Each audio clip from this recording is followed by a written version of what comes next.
Masih bersama saya Budiman Tanurjo di satu meja The Forum. Saya ke Adi Prayetno. Mas Adi, tadi kan ada pola baru ya.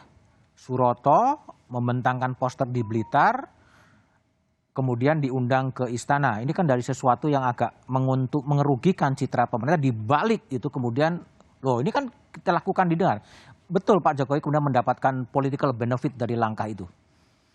Saya kira belum tentu, tapi ini sebagai sebuah sikap politik yang positif, mengajak dialog kelompok atau orang yang selama ini mengkritik bagus, tapi ini kan tidak cukup untuk menutupi luka-luka demokrasi yang selama ini sudah bolong di mana-mana. Mahasiswa mengkritik misalnya King of Lip Service, kemudian pihak rektorat bereaksi. Ketika ada kaitannya dengan Jokowi, ketika ada mural misalnya soal 4. Tapi kan nggak ada kaitannya dengan Pak Jokowi itu. Memang betul, tapi apa urusannya kampus ingin mendikte BEM ketika ingin mengkritik penguasa? Ketika ada mural terjadi di mana-mana, juga diburu oleh polisi. Ketika orang kemudian protes di mana-mana diamankan. Ini kan luka-luka politik yang kemudian membuat kualitas demokrasi kita dalam berbagai survei itu anjlok. Saya kebetulan kemarin survei di bulan Juni dan itu rilis secara terbuka. Hampir sekitar 45 masyarakat menyatakan bahwa kualitas demokrasi kita memang menurun, Bang. Satu, rata-rata ukurannya adalah masyarakat semakin takut untuk mengkritik pemerintah. Semakin takut? Semakin takut, karena setelah mengkritik, setelah memprotes, tak ada jaminan mereka ini punya masalah. Takut ada yang melaporkan atas nama pencemaran nama baik, takut ada yang kemudian melaporkan atas nama penghinaan terhadap kepala negara, dan seterusnya. Ini yang saya kira menjadi catatan penting bagi kita semua, bagi Presiden, bahwa mengajak dialog Suroto, oke, itu poin pertama.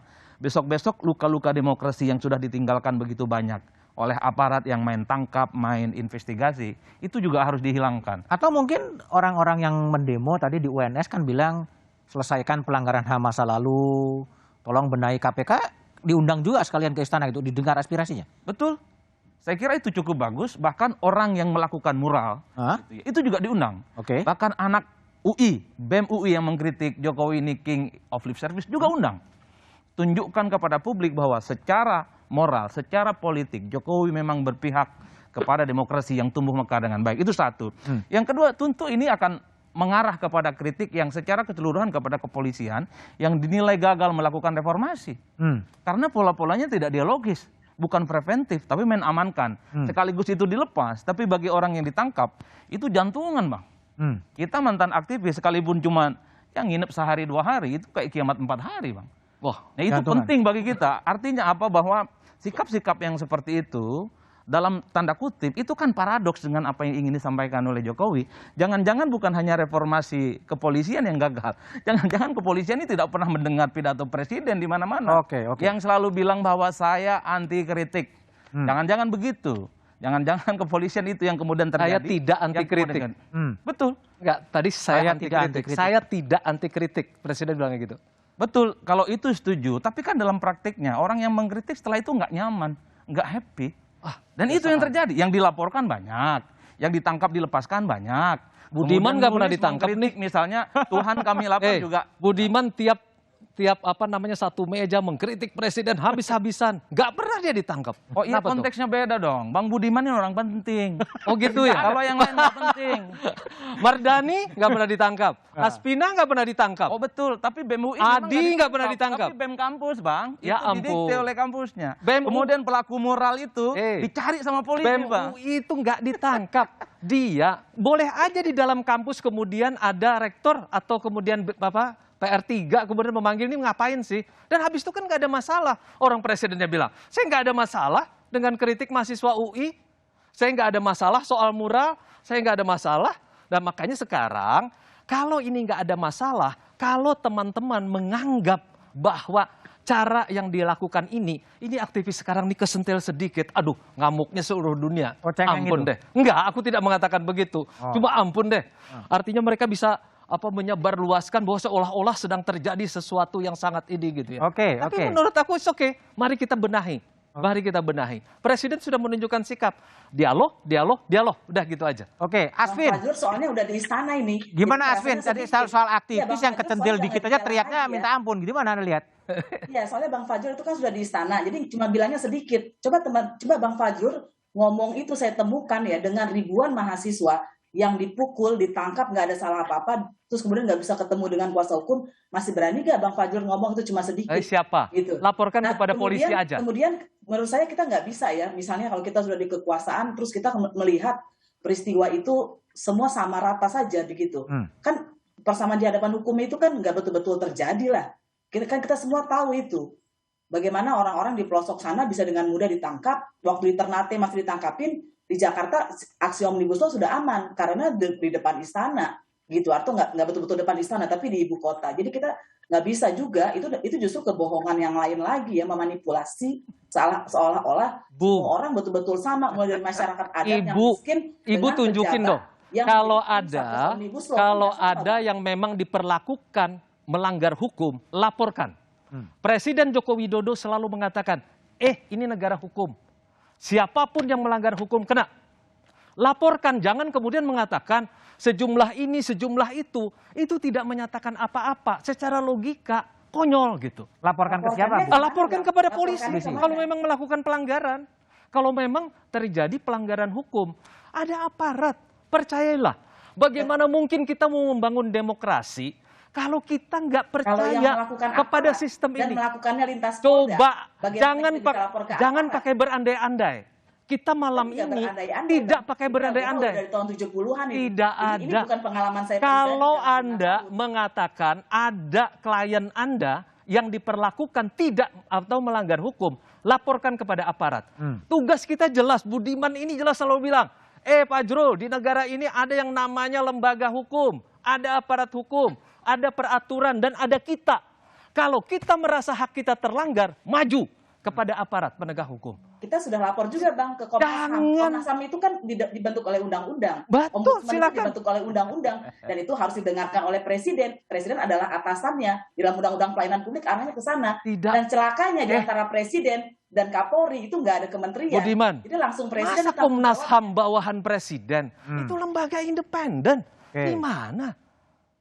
Ya Asvin, kalau Asvin di YLBI ada nggak sih data-data mahasiswa yang terrepresi gitu, data-data yang kuantitatif gitu? Ada. Laporkan. Misalnya pada tahun 2019 hanya yang aksi menyampaikan pendapat ada 6.128. Di dalam penangkapan sewenang-wenang di tahun 2020 indikasinya ada 3.500 sekian orang gitu ya, itu melintasi cuma di 17 provinsi karena kami hanya ada di 17 provinsi, jadi lebih banyak lagi daripada itu karena kami juga dapat pengaduan. Tapi karena kami tidak tangani, tidak bisa kami catatkan begitu ya. Jadi angkanya itu besar sekali dan rata-rata mahasiswa itu kemudian sangat trauma ya karena dipukul dan baik ketika dibawa ke kepolisian maupun di dalam kepolisian dan tidak boleh bertemu dengan penasihat hukum karena itu pengaduan untuk penghalang-halangan akses bantuan hukum di tahun 2020 ada sekitar 1000-an. Bagus saran saya, laporkan saja daripada Anda simpan di kantor. Kalau Anda simpan di kantor hanya untuk dibicarakan di sini. Mari kita selesaikan. Laporkan kepada aparat. Percayailah aparat. Anda mau percaya pada siapa lagi, Asfi? Kita sudah laporkan ke Komnas HAM, ke Ombudsman, itu kan adalah lembaga yang sah di dalam pemerintahan ini gitu ya. Kalau Bang Fajrul mengingat tahunnya sebelum 98 ya memang nggak ada Komnas HAM, nggak ada Ombudsman, tapi ini adalah bernegara yang berbeda ini. Ini ada komisi-komisi independen yang dibuat untuk memperbaiki trias politika yang ternyata tidak. Coba sampaikan kepada aparat penegak hukum. Kita mau membangun demokrasi, Isvina. Kalau kita nggak mau membangun, Anda orang hukum, saya orang hukum, dia orang hukum. Kalau kita nggak mau bangun nih kultur hukum, mau kemana kita ini? Polisi juga, Bang. Ada kasus klien juga yang melaporkan polisi ke polisi. Sudah belasan tahun kasusnya nggak jalan. Karena itulah kemudian negara ini, bukan saya yang bilang, negara ini membentuk lembaga-lembaga komisi independen itu. Kalau pemerintahan sikapnya tidak mengakui komisi-komisi independen, ini serius. Karena itu adalah produk reformasi. Mengakui, tapi kalau kamu bilang mereka bawahan presiden, kamu salah. Mereka lembaga independen. Bilang bawahan presiden, Bang Fajrul kurang dengar. Yang saya bilang bawahan presiden adalah Polri. Kapolri itu kan langsung dipilih oleh presiden dan antara Polri dan presiden tidak ada kementerian di tengah-tengahnya. Jadi baik buruknya Polri itu betul-betul tanggung jawabnya. Baik. Saya pindah ke Bung Mardhani dulu. Bung Mardhani, kalau Anda lihat sebagai anggota DPR di oposisi ya, ini kan ada mahasiswa yang tadi kebebasan berekspresinya tertekan atau ditekan. Tapi pada sisi lain juga ada Pak Muldoko yang melaporkan aktivis, Pak Luhut Panjaitan juga melaporkan aktivis dengan somasi. Ini Bung Mardhani lihat seperti apa sebetulnya sedang terjadi di Republik ini? Jadi terbalik. Kalau tidak dinisbatkan ke Orde Baru, mestinya yang berkuasa itu rakyat. Laporan-laporan Asfinawati tadi, baik kalau Fajrul Rahman langsung teliti, oke, mana laporan hasil dari Komnas HAM bisa dibawa ke Kapolri, mana laporan dari Ombudsman bisa dibawa ke para pihak. Itu yang baik yang dilakukan oleh pembantu presiden yang baik, bukan jawaban normatif bahwa laporkan ke aparat. Asfinawati dan teman-teman sudah melaporkan, tapi memang ketika dilaporkan tidak jalan. Tapi ketika orang-orang tentu melaporkan, dia lancar. Akhirnya persepsi publiknya adalah hukum itu tajam sekali ke bawah, tapi tumpul sekali ke atas. Dan ini buruk. Kalau Pak Jokowi merasa, kok semuanya ke saya, ya memang Kapolri langsung dibawa presiden. Rektor-rektor memang sekarang diangkat oleh kementerian, dan kementerian itu pembantu presiden, sehingga wajar kalau rakyat semua baliknya ke presiden, karena memang everything rise and fall on leadership. Kepemimpinan presiden ditunggu di sini, seperti yang KPK sekarang. Oke, MA sudah buat keputusan, MK sudah buat keputusan, tetapi materi konten yang ada di Ombudsman dan di Komnas HAM tidak dikotak-katik, mestinya presiden mengambil. Jadi memang jadi presiden itu berat. Nah, tetapi pahalanya banyak, bukan menegasikan, apalagi melepas tangan, apalagi kalau minta maaf mengundang tidak menyelesaikan masalah, itu tidak sistematis, itu malah cenderung ke pencitraan gitu. Kok mengundang nggak menyelesaikan masalah gimana, Bung Mardhani? Kan ada dialog di situ sebenarnya dan ada keputusan.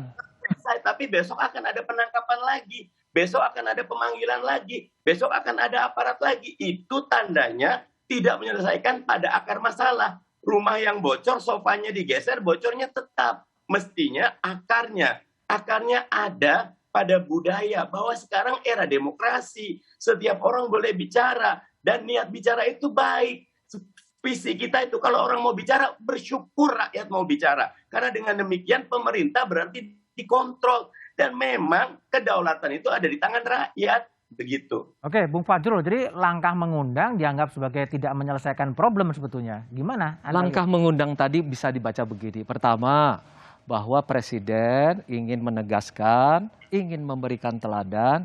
Ini pertama secara organisasi, ini bagian dari monitoring evaluasi. Kemudian yang kedua, ingin memberikan teladan bahwa kritik itu diterima 100% di Republik ini karena dilindungi oleh pasal 28 Undang-Undang Dasar.